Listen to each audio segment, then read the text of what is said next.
Bonjour à toutes et à tous, bienvenue sur le podcast Voix d'Orient proposé par Lorient Levray. Ce podcast vise à mettre en lumière des femmes exceptionnelles qui transforment le Moyen-Orient par leur courage, leur vision et leurs actions. Pour ce premier épisode, nous nous plongeons au cœur de l'Iran, un pays secoué par de multiples crises sociales, économiques et environnementales, où les femmes se trouvent à l'avant-garde des luttes et des transformations sociétales. Leur combat pour les droits et la liberté reflète les aspirations d'une société en quête de changement. Aujourd'hui, j'ai l'immense plaisir d'accueillir Hilda Degani-Schmidt, née en Iran et naturalisée depuis plus de 25 ans. Elle est conseillère en communication et a reçu le prix international de la laïcité en 2023 pour son engagement en faveur des droits de l'homme. Bonjour Hilda et bienvenue. Bonjour. Pour commencer, pourriez-vous nous expliquer pourquoi et dans quelles conditions vous avez quitté l'Iran? J'ai quitté l'Iran à l'âge de 13 ans en 1980, une année après la Révolution et après le début de la guerre. Pourquoi? Parce que mon père souhaitait nous mettre à l'abri avant d'essayer de tenter de renverser, avec d'autres évidemment, le régime des mollahs qui, dès son arrivée, a vraiment eu une attitude tyrannique envers la population. Et donc, en tant que militaire, il considérait que c'était son devoir de défendre sa population et son pays. Et il voulait s'assurer qu'on ne nous utilisera pas pour en fait l'empêcher ou le faire chanter, etc., de faire ce qu'il voulait. Voilà. Donc, on est parti dans ces conditions. Hilda, vous évoquez la période post-révolutionnaire en Iran, après 1979, une période marquée par un recul des droits des femmes. Aujourd'hui, les Iraniennes se mobilisent pour leur liberté et pour la reconquête de leurs droits, un combat au centre de l'actualité internationale. Pouvez-vous nous donner un aperçu de la situation actuelle des femmes en Iran? Quelles sont les principales restrictions qu'elles affrontent dans leur vie quotidienne? Alors, en réalité, je peux parler de la cause des femmes en Iran, mais je dirais qu'il s'agit de la cause de tous les Iraniens, dont les femmes sont des victimes encore plus gravement que les autres. Les Iraniens, d'une manière générale, vivent sous une tyrannie totale, avec en réalité beaucoup de privations de liberté. Les femmes, quant à elles, elles sont considérées en tout point comme la moitié d'un homme, à savoir, il y a évidemment le problème du voile dont tout le monde a entendu parler, mais il y a également le fait que le témoignage d'une femme vaut la moitié du témoignage d'un homme, que en cas de divorce, d'ailleurs, pour lequel l'homme a la possibilité à toute liberté, alors que la femme peut demander le divorce dans certaines conditions assez rares, et dans tous les cas, elle est condamnée à ne pas avoir ses enfants, et etc., etc. Si elle travaille ou si elle veut voyager, c'est avec l'autorisation de son époux ou de son père ou de son fils. Donc en fait, une femme va avoir moins de valeur, sa parole aura moins de valeur que son fils, son frère, son mari ou son père. Et ça a un impact dans le quotidien des femmes, dans un cadre général tyrannique. Et alors, à quel risque les femmes sont-elles exposées lorsqu'elles protestent ou défendent leurs droits en Iran? Alors les risques sont très variés.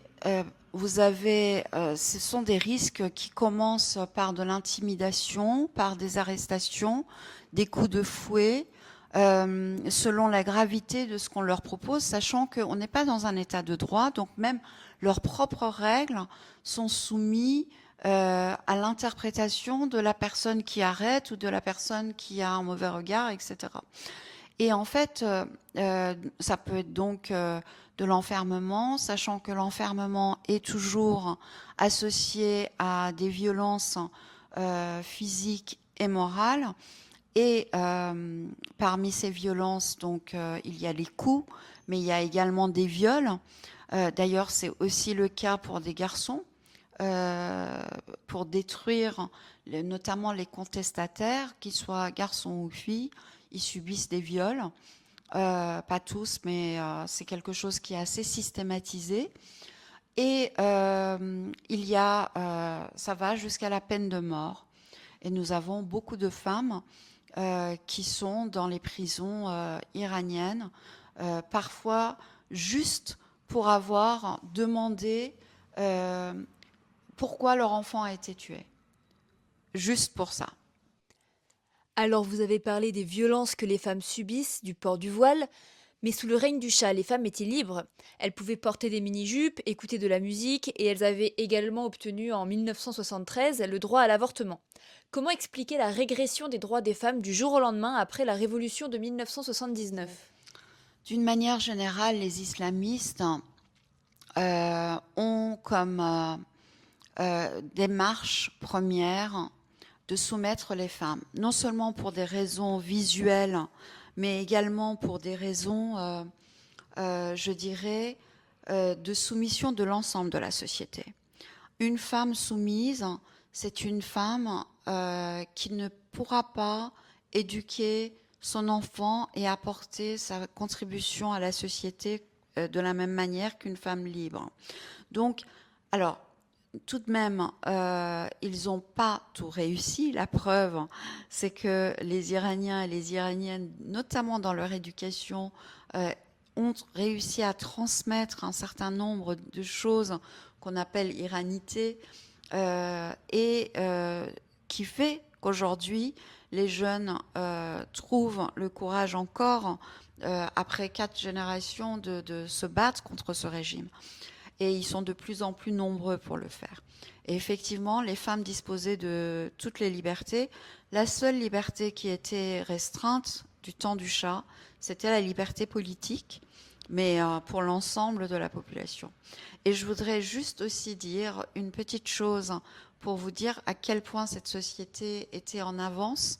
Nous avons, en Iran, les femmes ont obtenu le droit de vote avant les femmes suisses, le droit, l'IVG avant les femmes françaises, et le premier mariage homosexuel en Iran a eu lieu en 1978. Je crois que vous avez tout à fait raison de le noter. Il est vrai que ces informations ne sont pas toujours médiatisées lorsque l'on parle de l'Iran. J'imagine aussi que vous avez reçu le témoignage de nombreuses femmes en Iran. Pouvez-vous nous partager des histoires qui illustrent leur résilience? Oui, j'ai reçu beaucoup de témoignages de femmes qui ont été directement, qui ont subi directement la violence de ce régime ou qui ont été directement actrices des contestations dans les rues sur ces 2 années et demie. Alors, d'une manière générale, il y a un courage incroyable que je ne comprends même pas tellement à leur place. Je pense que je ne serais pas capable de faire ce qu'elles font. Je pense à plusieurs femmes là, en cet instant, à cette prisonnière en politique qui s'appelle Leila Mir Ofari, que j'ai eue au téléphone pour dans le cadre d'un article d'un journaliste qui souhaitait se renseigner sur les conditions de prison des Iraniennes, parce que c'est vrai qu'on a aussi des choses un peu invraisemblables avec des personnes emprisonnées qui font des articles de presse, donc parfois ça se demandait si c'est si horrible que ça, cette prison. Et cette femme se battait pour montrer que la prison n'est pas comme ces autres femmes un peu connues racontent, que c'est un cadre de violence absolue et qu'il y a en effet une mafia, notamment avec un certain nombre d'entre elles qui ont les moyens ou une grosse notoriété, mais que les autres doivent faire des heures de queue pour avoir de l'eau, que les repas sont vraiment minables, que les conditions d'hygiène sont minables, que les conditions de gestion de leur santé sont vraiment détestables et surtout qu'il y a une violence incroyable sur le plan psychologique. Et donc, voilà.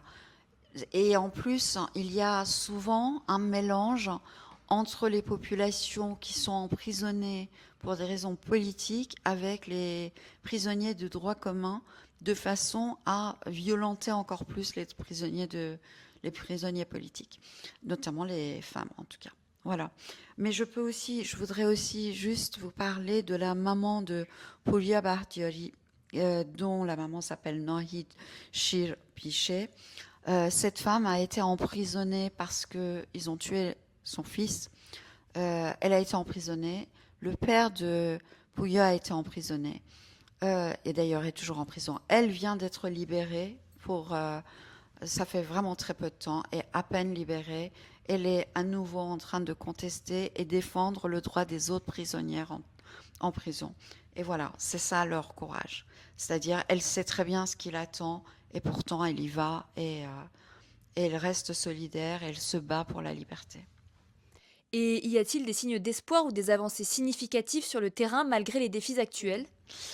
Oui, il y a beaucoup de signes d'espoir. Alors, les comment dire, observateurs occidentaux qui vont sur place notent que les femmes ne portent quasiment plus le voile obligatoire. Mais ça, c'est pour les grandes villes. Et puis, il y a cette espèce de loterie, on ne sait jamais, on peut tomber sur un agent qui est plus violent qu'un autre. Mais c'est vrai que la peur a changé de camp, et quand elles se font agresser, c'est beaucoup moins important. Et généralement, elles répondent et la population les soutient. Mais ça, ce n'est qu'un aspect. Un aspect important puisque symbolique, mais ce n'est qu'un aspect. La vraie avancée de mon point de vue, c'est la détermination de la population tout entière à défendre les valeurs des Iraniens et non pas du régime islamiste des mollahs qui occupe l'Iran depuis 45 ans.